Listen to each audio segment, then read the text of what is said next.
Hello, good evening dear English learners and welcome back to my YouTube channel English for Success. आपका बहुत बहुत स्वागत है and in this session we are going to discuss another story that is Ghost or Man. Okay, तो आज की इस कहानी में हम लोग डिस्कस करने जा रहे हैं Ghost और Man, जो कि एक मोरल बेस्ड कहानी है और एज यूजुअल जो कि हम लोग हर सेशन में मैं आपको इसके Hindi explanation, vocabulary and grammatical concepts सारी चीज़ों को बारीकी से आपको एक्सप्लेन करता हूँ, समझाता हूँ, ताकि आपका ग्रामर को समझने का नज़रिया थोड़ा चेंज हो और साथ ही साथ आपका उससे कनेक्शन बना रहे। मैं एक बात और कहना चाहूँगा कि जब भी मैं कोई सेशन स्टार्ट करता हूँ, वीडियो स्टार्ट करता हूँ, तो जो आप मेरे मेरे वीडियोस को जो भी देख रहे हैं, please carry a pen and notebook so that you can note down all the information and vocabulary what I'm going to explain during the explanation. तो आप उन सारी चीज़ों को नोट डाउन करते चले ताकि आप इन फ्यूचर कभी मैं जो वो सारे वर्ड्स जब रिपीट हो तो वो सारे आपके माइंड में वो चीज़ें स्टोर रहें। ओके, सो आज का सेशन स्टार्ट करते हैं। Okay, let's get started. Ghost और मैन, तो ये कहानी है या गोस्ट यानी कि जिसको हम लोग भूत प्रेत कहते हैं और मैन एक आदमी की। तो आप देख सकते हैं गोस्ट और मैन यानी कि एक आत्मा या एक आदमी। ओके, तो चलिए कहानी थोड़ी इंटरेस्टिंग है, देखते हैं इसको। वन विंटर्स नाइट, तो ये जो कहानी स्टार्ट हो रही है आप देख रहे हैं डिटर्मिनर से स्टार्ट हो रहा है। वन क्या है, यहाँ पे एक डिटर्मिनर है। विंटर्स नाइट, यहाँ पे ये एपोस्ट्रोफे एस है जिसको जेनेटिव केस कहते हैं। इसके पहले भी नाउन होता है और उसके बाद भी क्या है, नाउन का यूज किया जाता है। आप ये ध्यान में रखेंगे, ठीक है। ये काफी बार मैंने अपने प्रीवियस सेशन में भी इसको एक्सप्लेन किया है। ये अक्सर हर सेशन में, हर लगभग सारी स्टोरीज में इसका यूज लगभग किया ही जाता है, इन सारे ग्रामर्स अप्रोच का। ओके, तो ये भी एक तरीका है कि इन सारी चीजों को आप अपने जहन में, अपने दिमाग में स्टोर करें। वन विंटर्स नाइट यानी कि एक सर्दी की रात। विंटर मतलब सर्दी, एक सर्दी की रात। A man lost his way in forest. अब यहां से हमारा जो है ये सेंटेंस स्टार्ट हुआ है, यानी सब्जेक्ट क्या है, अ मैन। ठीक है, ये मैन सब्जेक्ट। लॉस्ट यहाँ पे क्या है, ये V2 है, पास्ट इंडेफिनिट। ठीक है, पास्ट इंडेफिनिट यानी कि जो कहानियां हैं अक्सर पास्ट में ही एक्सप्लेन की जाती हैं। तो जाहिर सी बात है कि पास्ट की कहानियों में आपको क्या दिखेगा, पास्ट टेंस के सारे रूल्स दिखेंगे। या तो वो पास्ट इंडेफिनिट हो सकते हैं, पास्ट कंटिन्यूअस हो सकते हैं, पास्ट परफेक्ट हो सकते हैं, पास्ट परफेक्ट कंटिन्यूअस, जो कि बहुत ही रेयरली यूज किए जाते हैं। वो that's depends on situation. Okay, वर्स वर का यूज आपको देखने को मिलेगा, हैड का यूज आपको देखने को मिलेगा। ओके, तो आप इन सारी चीजों पे फोकस रखेंगे। A man lost his way in forest, एक इंसान जो जंगल में गुम हो गया, यानी कि वो अपना रास्ता भटक गया। A man lost his way in the forest, एक इंसान यानी कि एक आदमी जो जंगल में अपना रास्ता भटक गया। लॉस्ट का मतलब he forgot the path, right way to reach his house. Okay, अब यहाँ पे ये मेन वर्ब है, V2 है, यानी कि ये मेन वर्ब है। उसके बाद क्या है, ऑब्जेक्ट है। ऑब्जेक्ट यानी कि हिज वे क्या है, ऑब्जेक्ट है। हिज यहाँ पे डिटर्मिनर है, वे यहाँ पे नाउन है। इन प्रपोजिशन है और प्रपोजिशन अक्सर अपने बाद एक क्या लेता है, ऑब्जेक्ट लेता है। और ऑब्जेक्ट क्या हो सकते हैं, कोई नाउन या प्रोनाउन। तो आप देख सकते हैं फॉरेस्ट यहाँ पे नाउन है। हालांकि ये वाला जो पार्ट है इसको एडवर्ब भी कहते हैं, जो कि यानी कि लॉस्ट वेयर इन फॉरेस्ट। तो ये वर्ब को मॉडिफाई कर रहे हैं, वर्ब के लिए आ रहे हैं। ओके, तो चलिए मैं फिर से एक बार एक्सप्लेन कर देता हूँ। वन विंटर्स नाइट, एक सर्दी की रात, एक आदमी जंगल में अपना रास्ता भटक गया। As he was walking about, जैसे ही वो आगे चल रहा था, वॉकिंग अबाउट, वॉक अबाउट एक फ्रेज है, इसका मतलब स्ट्रॉल भी होता है। स्ट्रॉल मतलब चलना, वॉक करना, टहलना। ठीक है, तो ये कंजंक्शन स्टार्ट हुआ है। एज यहाँ पे क्या है, कंजंक्शन है, ये दो क्लाउजेस को जोड़ेगा यहाँ पे। ठीक है, तो ही यहाँ पे फिर से एक सब्जेक्ट है। वॉज, चूंकि पास्ट की कहानी है तो वॉज यहाँ पे। और आप देख रहे हैं कि ये क्या है, पास्ट कंटिन्यूअस है। पास्ट कंटिन्यूअस कहने का मतलब was, were, और यहाँ पे हम लोग वर्ब के V4 का यूज करते हैं, यानी कि फोर्थ फॉर्म का, यानी कि वर्ब प्लस ing का यूज करते हैं। ठीक है, तो आप ध्यान रखेंगे। As he was walking award, जैसे ही वो आगे जा रहा था, बढ़ रहा था, a dwarf came up to him and asked. Dwarf, यहाँ पे एक वर्ड आया है ड्वार्फ, मैंने हर एक वर्ड को जो कि मुझे एक्सप्लेन करना है मीनिंग, मैंने उसको अंडरलाइन करके रखा है। अक्सर क्या होता है कि मैं एक्सप्लेन करने के दौरान मैं आगे बढ़ जाता हूँ और उस वर्ड को डिफाइन नहीं कर पाता, इसलिए मैंने सबको क्या है अंडरलाइन करके रखा है। ड्वार्फ, ड्वार्फ का मतलब क्या होता है, जिसको आप बौना कह सकते हैं, यानी शॉर्ट हाइट जिसको कहते हैं, इसको हम लोग मिजेट कहते हैं, पिग्मी कह सकते हैं, मैनकिन कह सकते हैं। ठीक है, इसका मतलब क्या होता है, आप इसको कह सकते हैं बौना, या शॉर्ट हाइट भी कह सकते हैं, शॉर्ट हाइट भी, या ठिगना जिसको कह सकते हैं, बौना, शॉर्ट हाइट। तो ये ड्वार्फ है। एक उसको ड्वार्फ मिला, केम अप टू हिम, एक ड्वार्फ उसके पास आया। केम अप आप देख सकते हैं, फिर से यहाँ पर V2 का यूज हुआ है। केम अप ये फ्रेजल वर्ब की तरह है, सामने आया। टू हिम, किसकी तरफ, टू पर्पस को रिप्रेजेंट करता है, टू हिम यानी किसके सामने, की ओर, टू टूवर्ड्स की तरफ भी डिनोट करता है, एज अ प्रिपरेशन यूज हो रहा है। उसकी तरफ आया, एंड आस्क्ड यानी उसके पास पहुंचा और पूछा। अब ये देख सकते हैं कि इन्वर्टेड कॉमा से स्टार्ट हुआ है, तो जाहिर सी बात है जो भी कॉन्वर्सेशन होगा वो प्रेजेंट टेंस में होगा। इस चीज को आप गांठ बांध के ध्यान रख लीजिए कि पास्ट में, स्टोरी हालांकि पास्ट में चल रही, लेकिन पास्ट में अगर कोई कॉन्वर्सेशन होता है तो वो अक्सर प्रेजेंट में ही होता है, क्योंकि हम पास्ट में भी क्या है, जब कॉन्वर्सेशन होता है और वो इन्वर्टेड कॉमा में हो, यानी कि जो स्पीकर बोलता है प्रेजेंट टाइम में, वो अक्सर प्रेजेंट में ही होता है। ओके, अक्सर ये प्रेजेंट में होता है। ठीक है, जब तक कि कोई ऐसा सिचुएशन ना आए। Have you lost your way, उसने क्या पूछा, क्या तुम अपना रास्ता भटक चुके हो, भूल चुके हो। Have you lost your way, आप ये देख से इंटरोगेटिव मार्क है यहाँ पे, यानी क्वेश्चन पूछा जा रहा है ना। हैव यहाँ पे ऑक्सिलरी वर्ब है, पहले आया है, यू सब्जेक्ट है, लॉस्ट यहाँ पे मेन वर्ब है, योर यहाँ पे क्या है, डिटर्मिनर है, और वे यहाँ पे नाउन है। ठीक है, तो आप देख सकते हैं V3 फॉर्म में आया है, प्रेजेंट परफेक्ट का टेंस है, have plus V3, has plus V3। तो वो क्या पूछता है, क्या तुम अपना रास्ता भटक चुके हो, भूल चुके हो। Can help your room for the night and show you the way out of the forest in the morning. तो वो कहता है can help your room for the night, यानी कि क्या मैं तुम्हारे लिए एक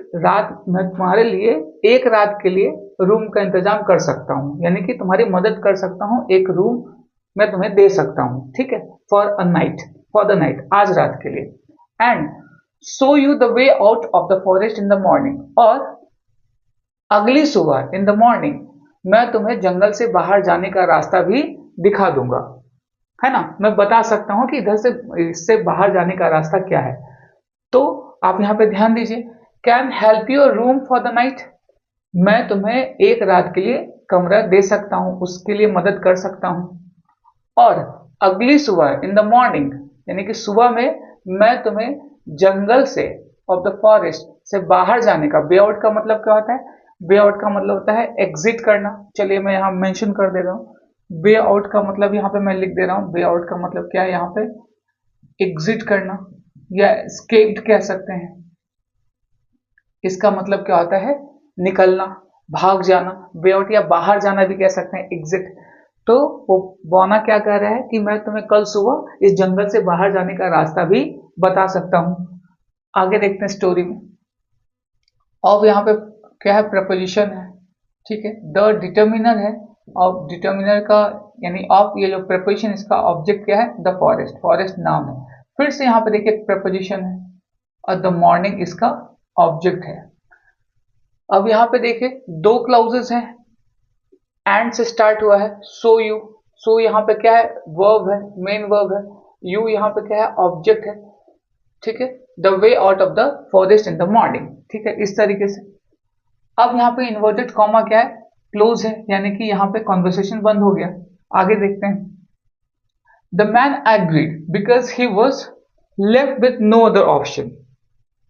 अब उस इंसान की बात की जा रही है, द किसके लिए आया है, यानी कि वो स्पेसिफिक पर्सन की जिसकी बात यहाँ पे कहा गया था, यानी कि जिसके बारे में डिस्कस कहा जा रहा है। देख रहे हैं यहाँ पे ए मैन, यानी कि कोई व्यक्ति की बात हो रही थी। एक मतलब ए मतलब एक, लेकिन वही मैन के बारे में जब दोबारा बात किया गया तो यहाँ पे क्या है, इसको स्पेसिफाई किया गया है ना, इसको पर्टिकुलरली क्या है स्पेसिफाई किया, यानी उसी इंसान के बारे में बात हो रही है। तो द का यूज जो है डिटर्मिनर होता है किसी व्यक्ति विशेष को स्पेसिफाई करने के लिए, है ना, इंडिविजुअलिटी को रिप्रेजेंट करने के लिए। द मैन एग्रीड, वो इंसान तैयार हो गया। अब ये सब्जेक्ट है और एग्रीड क्या है, यहाँ पे मेन वर्ब है जो कि V2 के फॉर्म में है, पास्ट की बात हो रही है। बिकॉज, क्योंकि ये कंजंक्शन है, ये कॉन्ट्रास्ट को दिखाता है, कारण परिणाम, परिणाम या कारण, इस तरीके से। He was live with no other option, उसके पास कोई दूसरा ऑप्शन नहीं था। ऑप्शन का मतलब यहाँ पे क्या हो गया, ऑप्शन का मतलब कह सकते हैं ऑल्टरनेटिव चॉइस, ठीक है। ऑप्शन का मतलब क्या हो गया, ऑल्टरनेटिव चॉइस, उसके पास कोई दूसरा रास्ता नहीं था। ही, अब यहाँ पे देख रहे हैं कि ये कंजंक्शन है, तो यहाँ से फिर से दूसरा क्लॉज स्टार्ट होगा, तो ही सब्जेक्ट है, वर्स यहाँ पे क्या है, यहाँ पे हेल्पिंग वर्ब है, ठीक है। लेफ्ट यहाँ इसका मेन वर्ब है, leave, left, left, like that, okay. तो ये इसका मेन वर्ब है with no other option, with यहाँ पे प्रपोजिशन है, नो यहाँ पे क्या है, डिटर्मिनर है, ठीक है। अदर यहाँ पे एडजेक्टिव है, आई मीन टू से डिटर्मिनर, इसको डिटर्मिनर भी कंसीडर कर सकते हैं, और ऑप्शन यहाँ पे नाउन है, ठीक। तो उसके पास कोई दूसरा रास्ता नहीं था। इट वॉज वेरी कोल्ड, और बहुत ज्यादा ठंड थी। इट वॉज वेरी कोल्ड कहने का मतलब बहुत ज्यादा ठंड थी। बहुत ज्यादा ठंड को क्या बोलते हैं, फ्रोजन कह सकते हैं, है ना, फ्रोजन, बोन बाइटिंग कह सकते हैं, ठीक है। तो वेरी कोल्ड का मतलब क्या होगा, फ्रोजन, फ्रीज कर देने वाला, ठीक है। तो आप ध्यान रखेंगे, ओके। अब यहां से देखते हैं, इट यहाँ पे क्या है, सब्जेक्ट है, वॉज इसका वर्ब है, ये linking verb, very cold, cold noun है, और वेरी क्या है यहाँ पे डिटर्मिनर है, जो कोल्ड के लिए है उसको मॉडिफाई कर रहा है, बहुत ठंड थी, ठीक है। यहाँ पे फुल स्टॉप है। दूसरा सेंटेंस यहाँ से स्टार्ट हो रहा है, the man's hands were getting cold. अब यहाँ पे देखते हैं, वो जो इंसान है उसका जो हाथ है, द मैन्स हैंड्स, यानी कि दोनों हाथों की बात की जा रही है, जेनेटिव केसेस, जो कि अभी हम लोग ने डिस्कस किया है। इसके पहले भी नाउन होगा और इसके बाद भी नाउन होगा, okay. The man's hand were getting cold. अब यहाँ पे देखिए, ये प्लूरल वर्ब का यूज किया गया, क्यों, क्योंकि यहाँ पे हैंड्स की बात की जा रही है, दोनों हाथ की बात की है, तो इसलिए प्लूरल होगा। The man hands were getting cold, उसके हाथ एकदम ठंडे हो चुके थे, ठंडे पड़ रहे थे उसके हाथ। And numb, what is the meaning of numb here, numb, what is the meaning of numb here, scram, fatuous, bonehead, यानी कि एकदम स्थिल पड़ जाना, है ना। स्थिल कहने का मतलब बेजान हो जाना, यानी कि उसकी ठंड से कभी कभी आप अक्सर हम लोग फील करते हैं, बहुत ज्यादा ठंड होती है तो हाथ क्या एकदम स्थिल हो जाती है, यानी उसमें कोई फीलिंग्स नहीं होती है ना, इस तरीके से।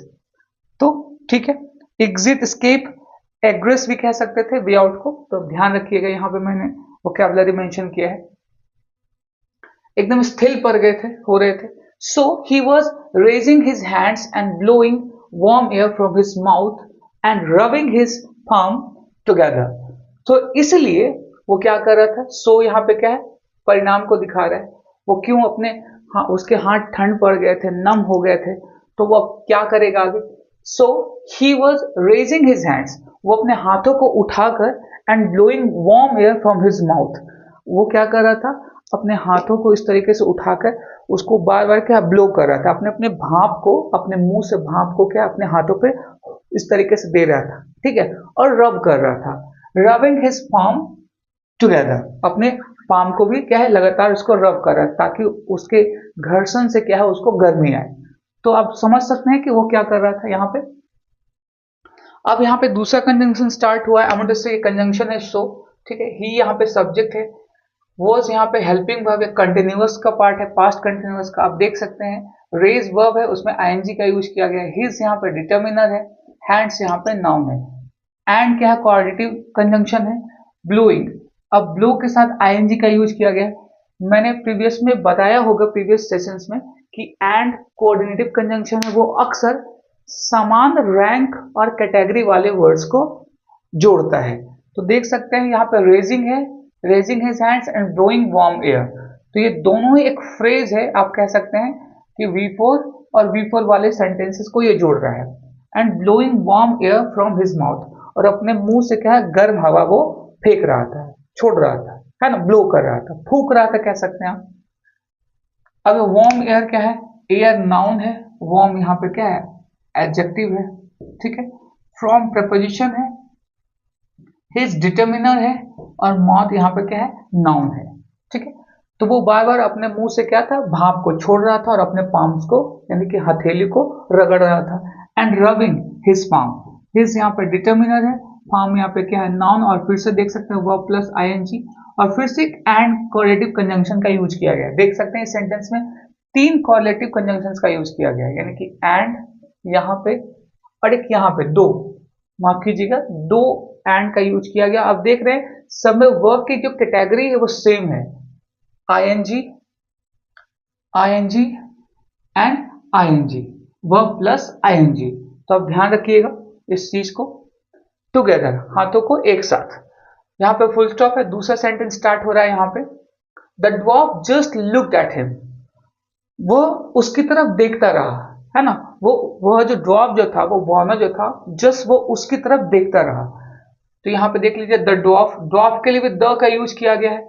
आप देख सकते हैं अ ड्वार्फ का यहाँ पे यूज किया गया था, क्यों, क्योंकि ये जो ड्वार्फ है यहाँ पे किसी एक बौने की बात की जाए, जो कि अननोन था, लेकिन कहानी में क्या है, हम जान रहे हैं कि वही बौना और वही इंसान के बारे में बात की जा रही है, उस आदमी के बारे में, तो इसलिए उसको स्पेसिफाई करने के लिए, फिक्स करने के लिए द का यूज किया गया, द ड्वार्फ, यानी कि जिसकी बात हम लोग पीछे यानी शुरू से करते आ रहे हैं कहानी में। The dwarf just looked at him, यहाँ पे ड्वार्फ क्या है, जस्ट यहाँ पे क्या है, एक एडवर्ब है जो लुक्ड को यानी वर्ब को मॉडिफाई कर रहा है। एट यहाँ पे क्या है, प्रपोजिशन है, और इसका ऑब्जेक्ट है हिम, यानी कि उसकी तरफ देखता रहा। चलिए आगे देखते हैं। After some time they reach dwarf's house and soon the dwarf prepared some hot porridge, यानी कि कुछ समय के बाद, आफ्टर से यहाँ पे सेंटेंस स्टार्ट हो रहा है, कंजंक्शन है, ठीक है। आफ्टर यहाँ पे क्या कंजंक्शन है, some time, after some time, कुछ समय के बाद, ठीक है। ये एक एडवर्ब है जो टाइम को रिप्रेजेंट कर रहा है, आफ्टर सम टाइम, ठीक है। दे रीच्ड, दे यहाँ पे सब्जेक्ट है, रीच्ड यहाँ फिर से V2 है, ड्वार्फ्स हाउस। अब यहाँ पे देखिए फिर से जेनेटिव केस का यूज हुआ है, एपोस्ट्रोफे एस का, इसके पहले भी क्या है, नाउन है, और इसके बाद भी क्या है, नाउन है। इस कहानी में हम लोगों ने 3 जगह सेम केस को देखा है, पहला एंड दूसरा एंड तीसरा, ठीक है। देखते देखते वे लोग क्या है, वो ड्वार्फ के घर पहुंच गए। एंड सून, फिर से कोरिलेटिव कंजंक्शन है, सून, ये क्या है, एक एडवर्ब है जो टाइम को रिप्रेजेंट कर रहा है। द ड्वार्फ प्रिपेयर्ड, प्रिपेयर्ड का मतलब यहाँ पे क्या हो गया, रेडी, है ना, प्रिपेयर्ड का मतलब क्या हो गया, ready. The dwarf prepared some hot porridge, यानी कि उसने क्या है, हॉट पॉरिज प्रिपेयर किया, बनाया, कुक किया, यानी बनाया किसके लिए, उस इंसान के लिए। सम हॉट, सम यहाँ पे डिटर्मिनर है, हॉट यहाँ पे क्या है, एडजेक्टिव है, और पॉरिज यहाँ पे नाउन है। सम का जो यूज होता है वो काउंटेबल नाउन के साथ भी और अनकाउंटेबल नाउन के साथ भी किया जाता है, तो ये इसको ध्यान रखिएगा। सम का यूज हम लोग काउंटेबल नाउन के साथ और साथ ही साथ अनकाउंटेबल नाउन के साथ भी कर सकते हैं, ठीक है। उसने क्या, पॉरिश, पॉरिश का मतलब होता है दलिया, ठीक है। देखते हैं, पॉरिश का मतलब होता है दलिया, कैटलैप, घ्रूल इसको कहते हैं, ठीक है। इसका मतलब क्या होता है, दलिया, आप ध्यान रखेंगे। रब का मतलब, अच्छा रब का जो है वहां पे मैंने एक्सप्लेन नहीं किया था, रब का मतलब होता है रैस्प, प्रे एंड पेस्टल, यानी कि घर्षण करना, रगड़ना, रब करना, ओके। आगे देखते हैं, बट बिफोर हैविंग इट, यानी कि लेकिन, बट यहाँ पे क्या कोरिलेटिव कंजंक्शन है, लेकिन उसको खाने से पहले, है ना, मैं having it, before having it, before यहाँ पे एज ए, बट यहाँ पे कंजंक्शन है, बिफोर यहाँ पे क्या है, एज अ एडवर्ब यूज हुआ है, ठीक है, ध्यान रखिएगा। हैविंग इट, हैव का मतलब हो गया ईट, यानी कि हैव का यूज हम लोग क्या ईट के लिए भी कहते हैं, जैसे कि I have had my lunch right now, मैंने अभी अभी अपना खाना फिनिश किया है यानी कि खाया है। ओके, तो हैव का सेंस जो है वो खाने के लिए भी और कुछ और भी वर्ड्स हैं जिसके लिए हम लोग यूज करते हैं। हैव का एक प्रॉपर एक एक्सप्लेनेशन में अगले सेशंस में लेकर आऊंगा। आई एम टू से कि हैव के केस के बारे में ज्यादा से ज्यादा आपको जानकारी दे पाऊंगा। हैविंग इट, इट यहाँ पे क्या ऑब्जेक्ट है, ध्यान रखिएगा। अब यहाँ पे से दूसरा कंजंक्शन, दूसरा क्लाउज यहाँ पे स्टार्ट हो रहा है क्योंकि कॉमा है यहाँ पे। He began V2 past indefinite, blowing on it, blowing इसका क्या है, देखिए यहाँ पे बिगैन के बाद B4 का यूज किया गया है। तो यहाँ पे दो ऐसे वर्ब्स हैं, ठीक है, दो ऐसे वर्ब्स हैं जिसके बाद अक्सर हम लोग B4 का यूज करते हैं। आई थिंक मैंने अपने प्रीवियस सेशन में इसको एक्सप्लेन किया था। एक है बिगिन और एक है स्टार्ट। इन दोनों वर्ब के साथ हम लोग क्या है, या तो V4 डायरेक्ट यूज कर सकते हैं या तो 2+V1 का यूज कर सकते हैं। बिगैन ब्लोइंग और बिगैन टू ब्लो, या स्टार्टेड ब्लोइंग या स्टार्टेड टू ब्लो, इस तरीके से। आई होप कि ये समझ में आया होगा आपको। बिगैन ब्लोइंग ऑन इट, तो उसको खाने से पहले उसने क्या है, having it he began blowing on it, यानी कि वो क्या उस पर फूकने लगा, यानी कि अपने मुंह से उसको फूकने लगा। अक्सर क्या करते हैं हम लोग, जब खाना बहुत ज्यादा गर्म होता है चम्मच वगैरह से उठाते हैं तो उसको हम क्या करते हैं, फूकते हैं, ताकि मुंह की जो हवा है उससे वो क्या है, ठंडा हो जाए। तो वो क्या उसको फूकने लगा, blowing on it. The dwarf asked him, फिर से यहाँ पे दूसरा सेंटेंस स्टार्ट हो रहा है, फुल स्टॉप है। The dwarf asked him, V2 है, पास्ट, ये ऑब्जेक्ट है, किससे पूछ रहा है, उससे, यानी उस इंसान से। हिम किसके लिए आया है, उस मैन से, ठीक है। Why are you blowing on the forest, तो ये देखिए ये सेंटेंस जो है वो क्या है, ये कंटिन्यूअस में है और ये क्वेश्चन पूछा जा रहा है। हालांकि स्टोरी ये पास्ट में है लेकिन जब कॉन्वर्सेशन होगा तो वो प्रेजेंट में होगा, इन्वर्टेड कॉमा में है, ठीक है। Why are you blowing on the forest, ठीक है, यानी कि कहने का मतलब तुम दलिया पे क्यों फूक रहे हो, यानी कि तुम उस पर क्यों फूक रहे हो, अपनी जो भाप है, अपनी हवा जो है उसको क्यों दे रहे हो, क्यों उस पर फूक रहे हो, ब्लो कर रहे हो। तो यहाँ पे देख सकते हैं वाई क्या है, वाई यहाँ पे क्या है, एक इंटरोगेटिव प्रोनाउन है, ठीक है। आर यहाँ पे हेल्पिंग वर्ब है, यू सब्जेक्ट है, ब्लोइंग मेन वर्ब है, कंटिन्यूअस का है, ये प्रेजेंट कंटिन्यूअस का। ऑन यहाँ पे प्रीपोजिशन है, द यहाँ पे डिटर्मिनर, फॉरेस्ट यहाँ पे नाउन है जिसका मतलब होता है दलिया। यहाँ पे ये इन्वर्टेड कॉमा क्लोज होता है। अब आगे देखते हैं क्या होता है, द मैन सेड, यानी कि उस इंसान ने कहा। फिर से आप देख सकते हैं इन्वर्टेड कॉमा में, जाहिर सी बात वो जो कहेगा वो प्रेजेंट टेंस में होगा, ठीक है। इट इज टू हॉट, वो क्या कहता है कि ये बहुत ज्यादा गर्म है। So my breath will cool it down, यानी कि मेरी जो सांस है, मेरी जो हवा है, मुंह से निकलने वाली हवा जो है इसको ठंडा कर देगी। Then I can have it, और तब मैं उसको खा सकता हूं। तो क्या जवाब देता है, इट इज टू हॉट, ये बहुत ज्यादा गर्म है। टू हॉट का मतलब क्या होता है, यानी कि यहाँ पे एक वर्ड जो है टू हॉट, हॉट यहाँ पे एडजेक्टिव है और हॉट, टू यहाँ पे एडवर्ब है जो उसकी डिग्री को दिखा रहा है, हॉटनेस की डिग्री को दिखा रहा है। तो टू हॉट का मतलब क्या है, स्कॉचिंग है, बॉइलिंग कह सकते हैं। टू हॉट का मतलब यहाँ पे क्या होगा, बॉइलिंग, स्कॉचिंग, ठीक है, स्कॉचिंग कह सकते हैं, बॉइलिंग कह सकते हैं, ओके। और यस, ब्लिस्टरिंग भी कहा जा सकता है, एक अच्छा वर्ड है ब्लिस्टरिंग। चलिए मैं यहां मेंशन कर रहा हूं ब्लिस्टरिंग। ब्लिस्टरिंग का भी मतलब क्या होता है, बहुत ज्यादा गर्म होना, ठीक है। तो क्या जवाब देता है, आप देखिए प्रेजेंट में है, इट इज टू हॉट, ये बहुत ज्यादा गर्म है। So my breath will cool it down, और इसलिए क्या है, वो उसको फूक रहा है ताकि वो ठंडा हो जाए। देन, तब मैं उसे खा सकता हूं। आई कैन हैव इट, हैव का मतलब यहाँ पे क्या है, ईट, ईट है ना। तब तब मैं उसे खा सकता हूं। कैन यहाँ पे मॉडल ऑक्सिलरी वर्ब है, ठीक है। यहाँ पे ये आई सब्जेक्ट है क्योंकि यहाँ पे कॉमा है और यहाँ पे क्या है, इट इज सो, सो का यूज किया गया। सो यहाँ पे क्या है, कंजंक्शन है, ठीक है।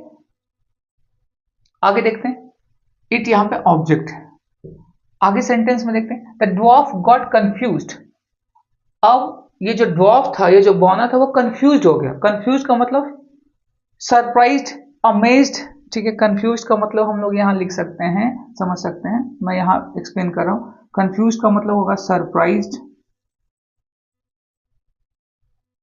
अमेज्ड, अमेज्ड यानी कि चौंक जाना, है ना, स्तब्ध हो जाना। The dwarf got amazed, confuse, जो कंफ्यूज हो गया, पजल्ड भी कह सकते हैं इसको। कंफ्यूज को यहां पे हम लोग क्या कहेंगे, पजल्ड भी कह सकते हैं,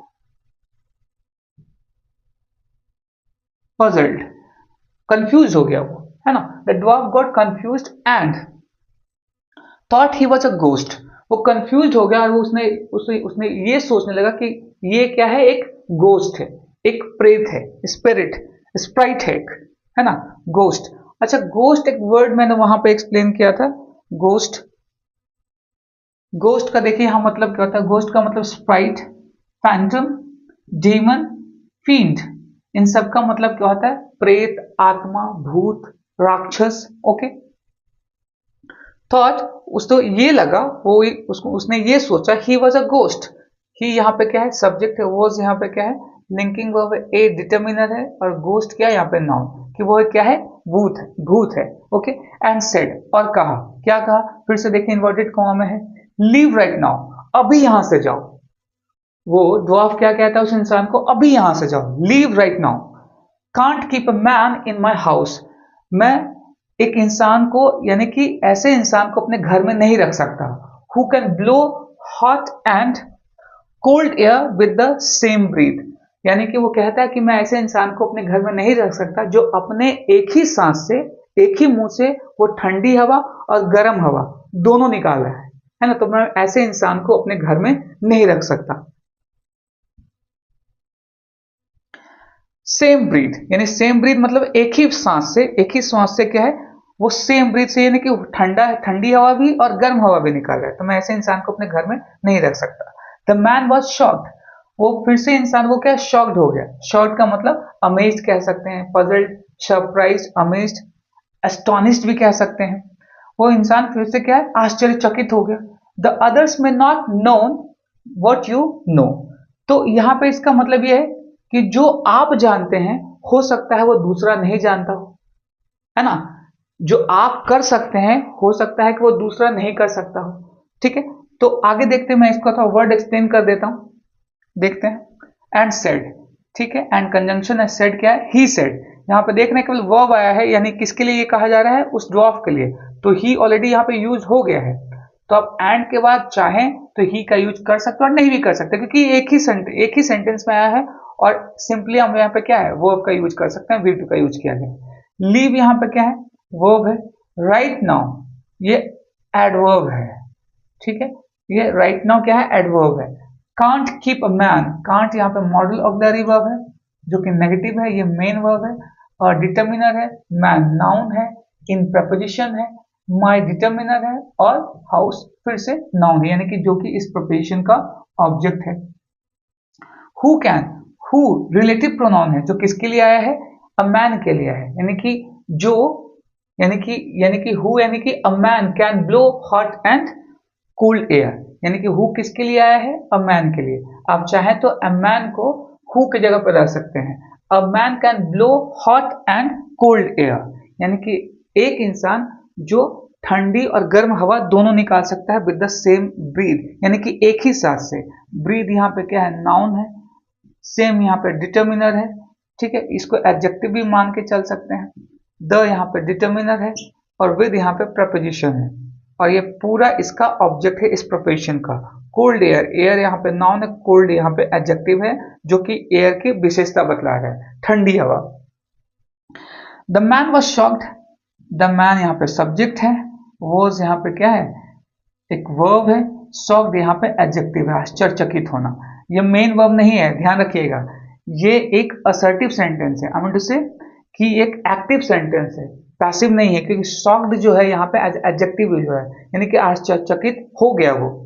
अब यहाँ पे आगे नेक्स्ट लास्ट सेंटेंस देखते हैं, दी अदर्स, अदर्स यानी कि दूसरे इंसान की बात की जा रही है ना, एक प्रोनाउन की तरह यूज किया जा रहा है, दी अदर्स यानी दूसरे जो है, मे नॉट नो, मे यहाँ पे हेल्पिंग वर्ब है, यानी कि मॉडल ऑक्सिलरी वर्ब, नॉट यहाँ पे क्या है, एडवर्ब ऑफ निगेशन है, नो यहाँ पे मेन वर्ब है, व्हाट यू नो, व्हाट यहाँ पे कंजंक्शन है, ठीक है, और यू यहाँ पे सब्जेक्ट और नो यहाँ पे मेन वर्ब है, जो आप जानते हैं।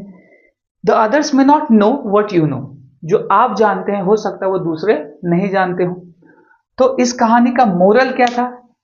इस कहानी का मोरल क्या है? ये हमारा लास्ट लाइन, क्योंकि जो आप जानते हैं हो सकता है वो दूसरा नहीं जानता हो, इसलिए कभी भी दूसरे को कम नहीं आंकना चाहिए। पहले उसके बारे में पुष्टि कर लेनी चाहिए कि वो किस चीज में बात कर रहा है और किस चीज में वो मतलब कि वो एक्सपीरियंस है, क्या वो जानता है। तो इट्स क्वाइट डिफिकल्ट, है ना। तो इसलिए किसी को भी, इट मीन्स एक सेइंग है क्या, वी डोंट जज a book by its cover, है ना। कभी किसी को उसके चेहरे और पर्सनालिटी से क्या है, मेजर नहीं किया जा सकता, right. So I hope you just liked my this session and enjoyed it. So if you like my video, the way of explanation, my work, my hard work I always do in my sessions, of course, and I will do in my upcoming session as well. So I need your love and affection and support. So do subscribe my channel and share my videos as much as possible. Okay, so that's all for the day. We'll meet in next session with another video. Till then, good night.